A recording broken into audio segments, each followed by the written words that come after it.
Esther saves her people. Once upon a time, in a faraway land called Persia, there was a kind and brave young woman named Esther. Esther was a Jewish girl who lived with her cousin Mordecai after her parents had passed away. They were part of a group of people known as the Israelites. The king of Persia was King Xerxes, and he wanted to find a new queen.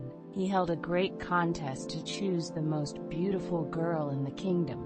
Many young women came to the palace, including Esther. She was very beautiful, and when the king saw her, he chose her to be his queen. Esther lived in the palace and was very happy, but she kept her Jewish heritage a secret. King Xerxes did not know that she was part of the Israelite people. Mordecai, her cousin, would often remind her to be careful and to keep her identity safe. One day, a wicked man named Haman, who was the king's advisor, became very powerful. Haman wanted everyone to bow down to him. But Mordecai refused to bow down to Haman because he only wanted to bow to God. This made Haman very angry. In his anger, Haman decided to take revenge on Mordecai. He convinced King Xerxes to issue a terrible decree saying that all the Jewish people in the kingdom should be killed on a specific day. Haman wanted to get rid of all the Jews because of Mordecai's refusal to bow down. When Mordecai heard about this awful plan, he was heartbroken. He quickly sent a message to Esther, asking her to help save their people. Mordecai said, "Esther, you must go to the king and tell him about Haman's plan. You are in a position to help us." But Esther was scared. She knew that going to the king without being invited was very dangerous.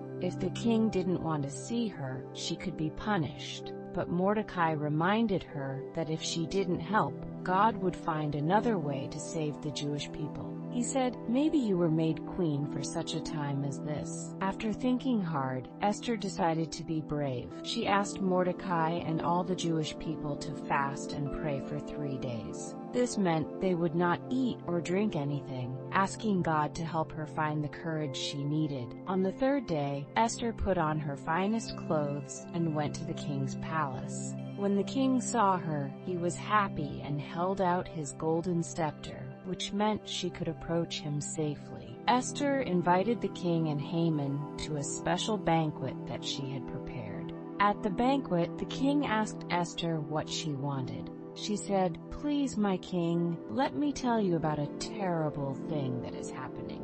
There is a plot to kill my people the Jews, and I am one of them." The king was shocked and angry. "Who would do such a thing?" he demanded. Esther pointed to Haman and said, "It is him. He is the one who wants to destroy my people." The king was furious and immediately ordered that Haman be punished for his wicked plans. Because of Esther's bravery and faith, the Jewish people were saved. The king issued a new decree that allowed them to defend themselves. They celebrated their freedom and the bravery of Queen Esther. This story teaches us that even when we feel scared or uncertain, we can be brave and stand up for what is right. God has a purpose for each of us, and He can use us to help others, just like Esther did.